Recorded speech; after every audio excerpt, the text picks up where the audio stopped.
Arquidiócesis de la Verapaz presenta El Pueblo de Dios, el pueblo de la esperanza. Estimados amigos, una vez más tenemos el gusto de entrar en sus hogares a través de este programa, con el mensaje de crecimiento espiritual y familiar.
Puedas imaginar,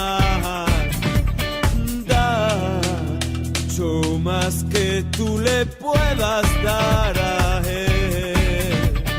Cura tus ojos, cura tu mente, cura tu corazón, cura tu alma, cura tu oído y cura tu adicción. Cura tantas cosas que hay dentro de ti. ¡Oh! Y cura tantas cosas que tú no puedes ni sospechar. Acércate a Jesús, acércate a su luz, acércate a Jesús.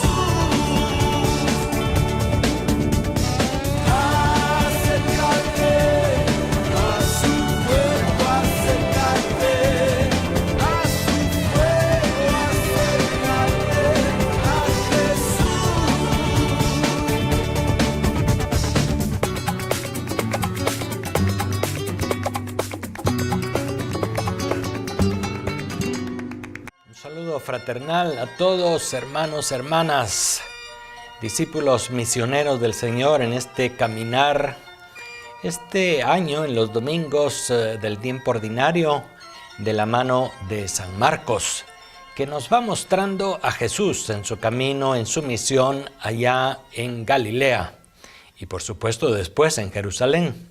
Hoy nos encontramos ante un texto muy conocido del Evangelio de San Marcos, al que se le llama por lo general la curación de un paralítico, dentro de las muchas curaciones que hizo Jesús. Un texto muy interesante, está situado en Cafarnaúm. Todas esas primeras actividades de Jesús, de su ministerio, están situadas en Cafarnaúm, aquella ciudad o aquel pueblo a orillas del lago de Galilea, en donde vivía también Pedro, Andrés, su hermano.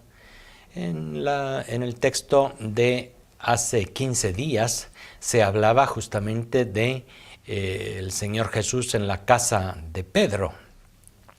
Está allí en Cafarnaúm, una ciudad a la que el Evangelio le llama también su ciudad. Se ve que Jesús pasaba mucho por Cafarnaúm, no tenía allí una casa propia, pero estaba en la casa de Pedro. Y aún en la actualidad se encuentran esas ruinas que tradicionalmente son de la casa de Pedro, muy cerca también de la sinagoga de Cafarnaúm. En fin, un espacio interesante, un espacio muy hermoso, en el cual San Marcos nos ambienta la actividad de Jesús. La actividad de Jesús en la sinagoga, pero también en la casa, también en un lugar despoblado, probablemente a las orillas del lago. En fin, este Señor Jesús que actúa en Cafarnaúm. Hay algo muy interesante que es central en este texto que hoy escuchamos. Bueno, hay que recordar primero cuál es el texto. Es el texto de aquellos 4 hombres que llevan a un paralítico. Había tanta gente que no pudieron entrar por la puerta, sino que lo bajaron abriendo un hoyo en el techo. En aquel momento, pues, las construcciones estaban hechas de especie de baldosas o si no a veces de otros materiales que eran removibles.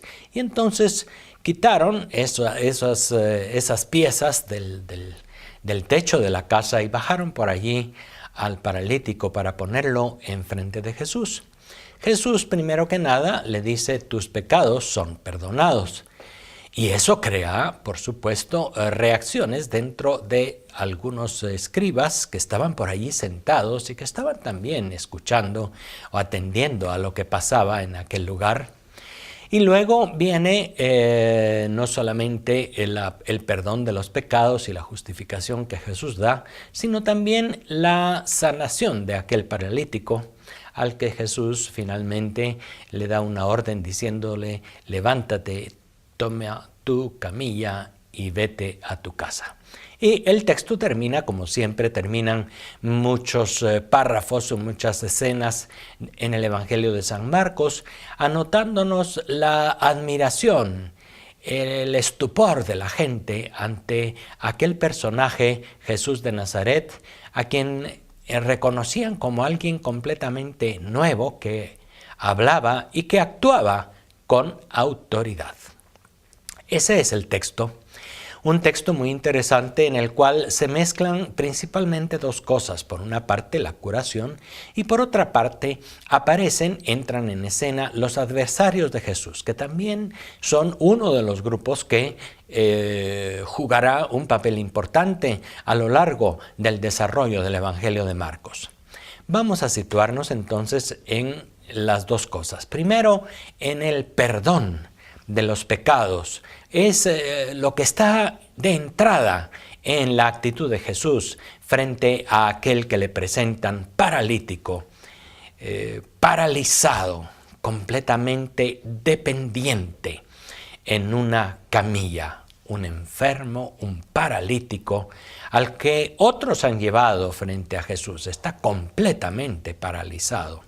A veces nos encontramos con algunos otros enfermos que ellos mismos caminan o piden la curación. No es el caso de este hombre, está completamente paralizado. Y Jesús no comienza por curarlo, sino Jesús comienza por decirle: hijo, tus pecados son perdonados. Y podemos decir que ahí está el centro de este texto del Evangelio del día de hoy. Es el Evangelio, es decir, es la buena noticia. Jesús ha venido en primer lugar para liberarnos de la peor esclavitud, que es el pecado. Él centra su atención en esto: hijo, tus pecados son perdonados.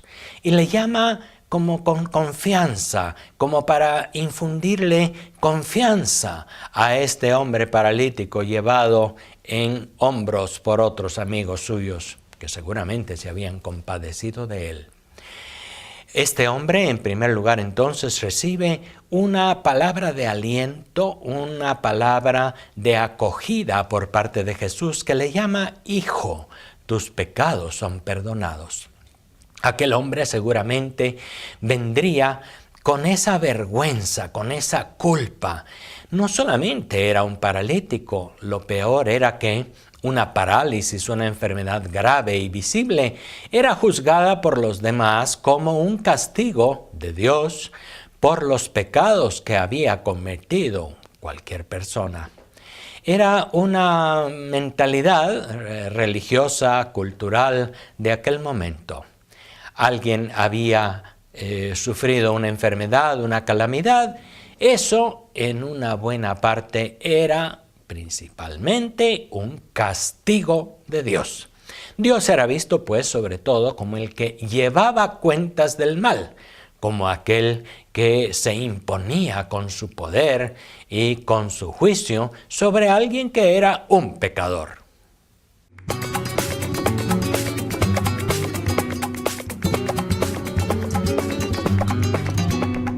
Da más de lo que te puedas imaginar. Da mucho más que tú le puedas dar a él. Cura tus ojos, cura tu mente, cura tu corazón, cura tu alma, cura tu oído y cura tu adicción. Y cura tantas cosas que hay dentro de ti.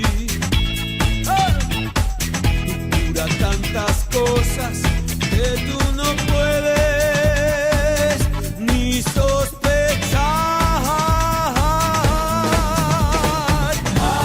Acércate a Jesús, acércate a su luz, acércate a Jesús.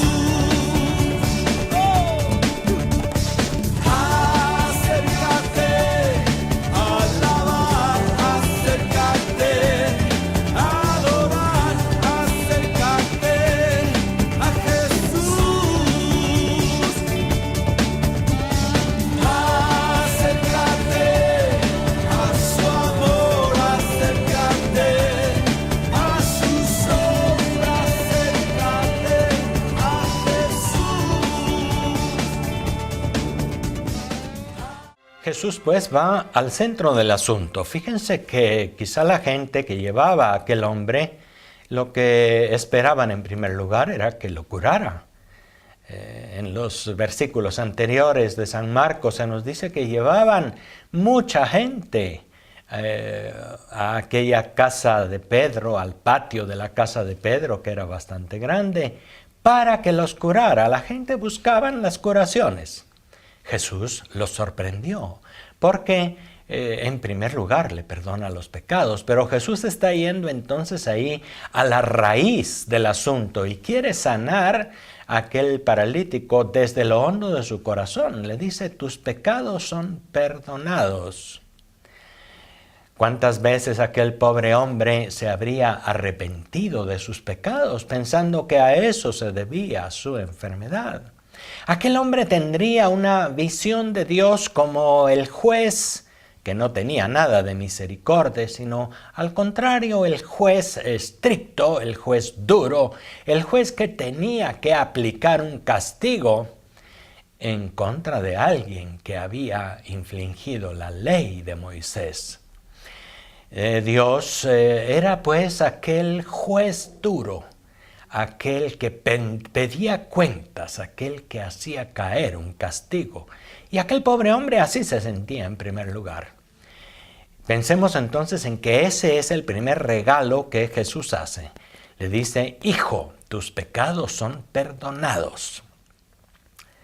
Y entra ahí un segundo elemento que, valga la redundancia, es muy importante en todo el Evangelio de Marcos. Y es la oposición, los enemigos de Jesús, que a lo largo del Evangelio de Marcos son definidos y que pertenecen a varios grupos.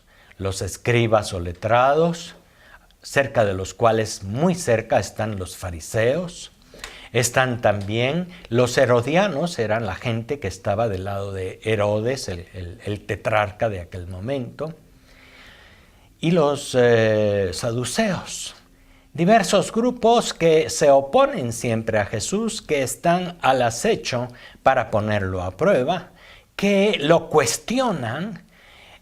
Aquellos diferentes grupos no eran un solo grupo, eran personas que dentro de la sociedad judía y la religión judía tenían varios cargos. Escribas o letrados eran la gente especializada en el conocimiento de la escritura y por lo tanto eran también aquellos que escribían, que transcribían los textos y por eso se llaman escribas. Y letrados, era gente muy conocedora del Antiguo Testamento. Los fariseos y saduceos eran unas especies de sectas o de grupos dentro del judaísmo de aquel momento.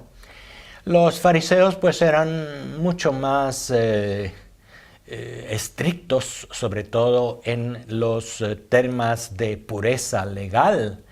Y están también los saduceos, que eran un poco menos estrictos, tenían unos puntos de vista diferentes a los de los fariseos y estaban más en contubernio con el poder local. Y están también los herodianos. Los herodianos podríamos decir que eran un poco como los políticos religiosos de aquel momento. Jugaban bien en ambos espacios, la política y la religión, los herodianos. Y todos aquellos están siempre por ahí merodeando. Están siempre viendo qué trampa le ponen a Jesús, cómo lo hacen caer. Y sin duda en ese día, en la casa de Pedro, dicen que estaban también dos escribas sentados escuchando. Y empezaron a cavilar en su mente. ¿Cómo? ¿Qué está diciendo este que perdona los pecados? Solo Dios puede perdonar los pecados. Jesús adivinó. Bueno, Jesús los conocía muy bien, los había visto y sabían que estaban ahí, pues seguramente sabía que estaban pensando. Y Él les dice, están pensando en eso, Solo Dios puede perdonar los pecados, y eso es cierto. Pues para que vean que el Hijo del Hombre tiene poder para perdonar los pecados, va y le dice al paralítico, levántate. Toma tu camilla, vete a tu casa. Y se realiza entonces el milagro. Ven, entonces hay dos temas que están mezclados en ese momento allí en la casa de Pedro. El tema del perdón de los pecados, que es el más importante, y el tema de la controversia con los escribas en este momento. Constantemente en el Evangelio de Marcos irán apareciendo estos adversarios de Jesús. Son otro grupo. No es el grupo de los discípulos que están más cerca. No es el grupo de toda la gente, de la masa de gente que busca a Jesús. Es un grupo particular de los adversarios de Jesús. Y conocer las trampas que le ponen, conocer las oposiciones que le presentan a Jesús, las críticas que le hacen, nos hace conocer también un poco más a Jesús, puesto que Él ante las preguntas, ante las trampas, ante la persecución de sus enemigos, Él también se define. Fíjense que Jesús en este texto se define como enviado de Dios, como Dios mismo en cierto modo. La gente, el paralítico, los sencillos están dispuestos a aceptar que Jesús es Dios, que es el Hijo de Dios y que por lo tanto tiene poder para perdonar los pecados, primero que nada. Eso no están dispuestos a aceptarlo las autoridades judías, letrados, fariseos, saduceos, herodianos. No están dispuestos a abrir el corazón para acoger a este Jesús que es el Mesías, el Hijo de Dios, el que tiene poder para perdonar los pecados. Sin embargo, la gente humilde, la gente sencilla, sí lo acoge y se alegra de ese perdón. Y vamos a volver entonces ahora al paralítico curado, aquel paralítico que es también significativo. En los personajes de los textos evangélicos, todos nosotros también podemos en cierto modo encontrar rasgos de nuestras propias actitudes y de nuestras dificultades o de nuestra personalidad. Aquel paralítico era eso, un hombre paralizado, un hombre que no actuaba por sí mismo, un hombre que lo llevaban los demás, un hombre completamente dependiente, sin criterio, un hombre enfermo, un hombre también con una visión de Dios muy triste, el Dios castigador. Ese paralítico es el que es curado por Jesús como un signo del reino.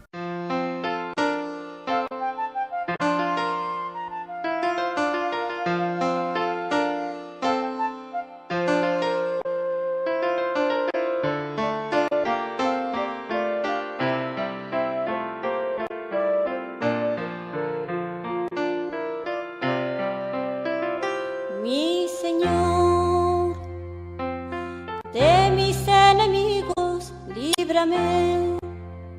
En ti me refugio, enséñame a cumplir tu voluntad, porque tú eres mi Dios, mi Dios.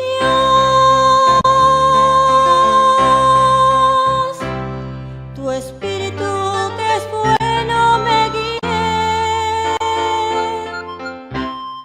por una tierra llana.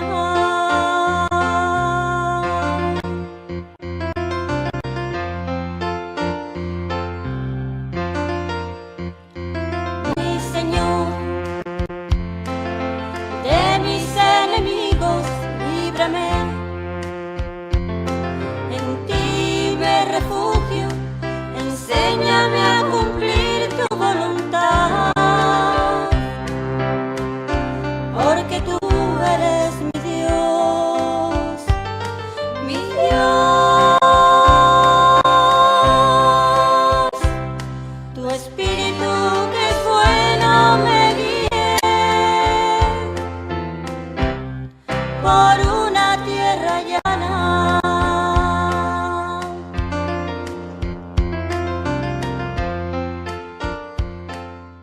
Como en todos los relatos de milagros en los evangelios, nosotros podemos quedarnos nada más con los milagros de Jesús.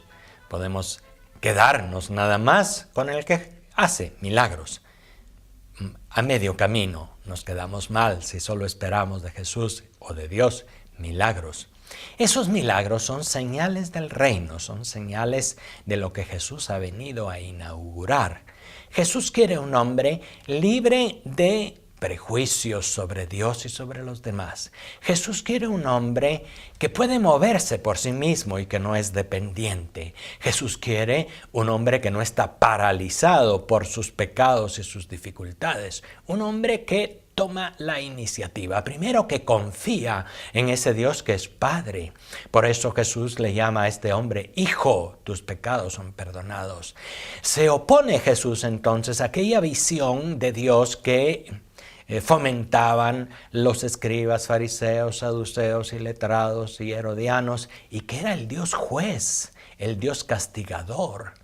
Jesús manifiesta al Padre y aquel hombre le dice, Hijo, tus pecados son perdonados, para que aquel hombre reconozca en primer lugar la paternidad bondadosa y misericordiosa de Dios. ¿Cuánto necesitamos nosotros de ese perdón de Dios, de celebrar el perdón, de alegrarnos de ese Dios que sobre todo lo que quiere es perdonar? Si en la carta a los Corintios se dice, describiendo el amor, que el amor es comprensivo, no lleva cuentas del mal, ni se alegra en la maldad, pues ese amor que San Pablo pide a los discípulos de Jesús es el amor que es el amor de Dios en primer lugar. Dios no lleva cuentas del mal. Todo lo contrario de lo que nosotros a veces pensamos, que tiene ahí una libreta en la que está apuntado todo en lo que hemos fallado nosotros. Dios no lleva cuentas del mal, es el Padre, es aquel que nos manifiesta a Jesús y que por eso les llama hijos a aquellos a los que se dirigen. Aquel hombre, aquel paralítico entonces en primer lugar recupera su o recupera una auténtica visión de Dios, conoce al Dios que es Padre. Sin embargo, la cosa no se queda allí. Jesús le dice, levántate, toma tu camilla, vete a tu casa. Con eso lo libera, lo reintegra completamente, no solo de su enfermedad. Levántate, ya no eres más dependiente de lo que otros piensen o de dónde te lleven o de lo que quieran hacer. Nadie puede manipularte, tú eres libre. Es un hombre que puede levantarse, que puede caminar, que puede tomar en sus propias manos su destino. Fíjense que se lleva su camilla. Toma tu camilla, le dice. Es decir, para que no se te olvide que también has sido un paralítico. Llévate tú mismo tu camilla, vuélvela a la casa. Haz lo que quieras después, pero carga esa camilla, porque eso implica reconocer lo que tú mismo eres. Dios quiere un hombre libre, Dios quiere un hombre, una mujer, por supuesto, que sean capaces de tomar iniciativas sobre su vida, que no anden cargando con sus limitaciones, con sus miedos de Dios o con cualquier cosa. Toma tu camilla. Reconoce que has sido paralítico, que has sido débil y pobre, dependiente. Reconócelo con sinceridad y con claridad. Pero camina, toma tu camilla. Y la última orden que le da Jesús a este hombre, vete a tu casa. Aprende a relacionarte con los demás. Entra en relación con tus hermanos y hermanas. Un paralítico era definitivamente alguien con poquísima relación con los demás. Estaba excluido de su círculo familiar, que también lo consideraban un pecador y que lo sospechaban. Lo cuidarían y lo alimentarían por compasión, pero no tenían con él una verdadera relación de igual a igual, una verdadera relación humana. Y Jesús le dice a este hombre, vete a tu casa, aprende a relacionarte. Fíjense ustedes que ahí está el centro de esa buena noticia. La buena noticia es lo que Jesús quiere de nosotros. Aquel ejemplo, aquel milagro de la curación del paralítico nos ha servido pues para ir más allá, para reconocer en Jesús al Hijo de Dios que quiere ofrecernos su perdón, que quiere manifestarnos al Padre lleno de amor y de misericordia. El sacramento de la reconciliación, el sacramento de la confesión a veces se mira como una ocasión desagradable, dura, de tener que reconocer mis pecados, de recibir una penitencia, etcétera, de humillarme. Habría que ver el sacramento de la reconciliación, de la confesión, como un momento gozoso, un momento de gran alegría en el que el pecador vuelve a abrir su corazón a la bondad de Dios Padre y siente que este Padre le llama hijo con toda la fuerza de su corazón. Es muy importante. Este es el hombre y esta es la mujer que Cristo quiere. Un hombre libre, un hombre confiado, abandonado en las manos de Dios como Padre. Pero al mismo tiempo quiere un hombre y una mujer capaces de iniciativas, de tomar también en sus propias manos su propia vida, no alguien dependiente de los demás y de lo que digan. Y en tercer lugar, un hombre que entra en relación, un hombre o una mujer que son capaces de relacionarse, de dialogar con otros, de compartir, de estar en una relación de igualdad y no de exclusión. Qué hermoso mensaje, pues, el de este milagro de Jesús en San Marcos y, por supuesto, como varios textos de San Marcos, termina diciendo, toda la gente se admiraba. Marcos tiene también el objetivo de presentarnos en su evangelio a un Jesús que admira, que sorprende.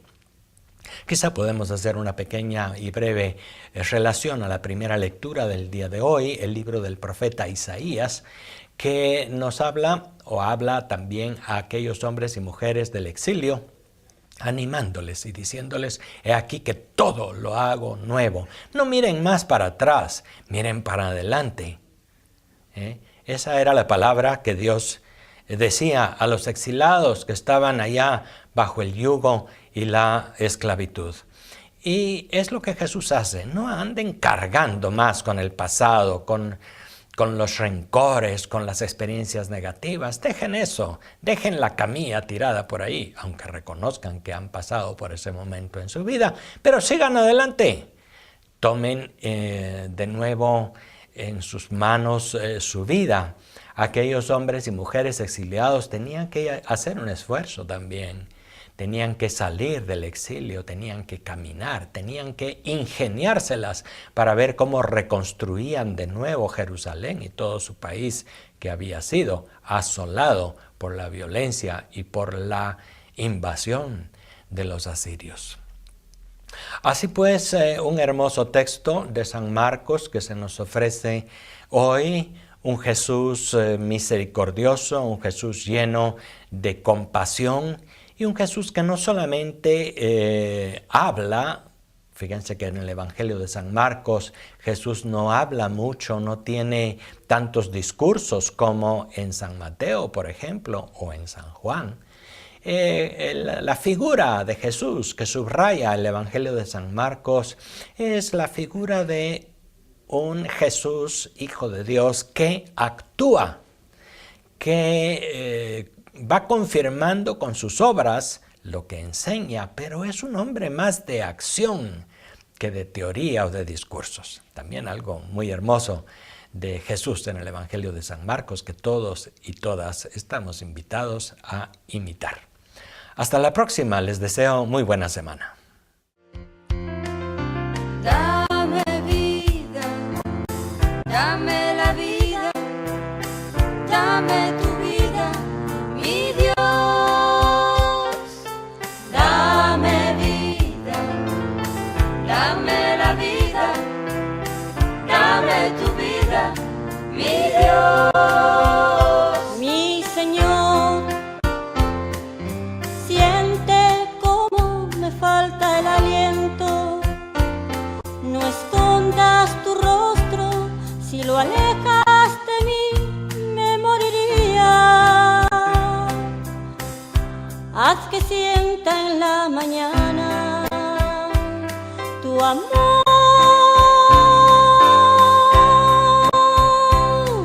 Enséñame el camino a seguir. A ti levanto mi alma.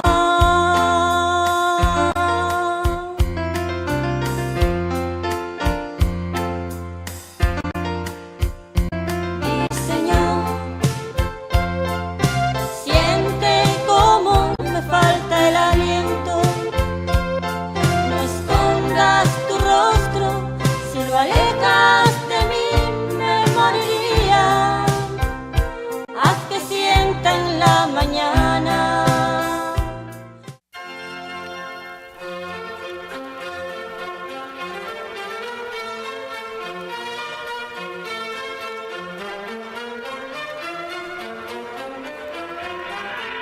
La diócesis de la Verapaz presentó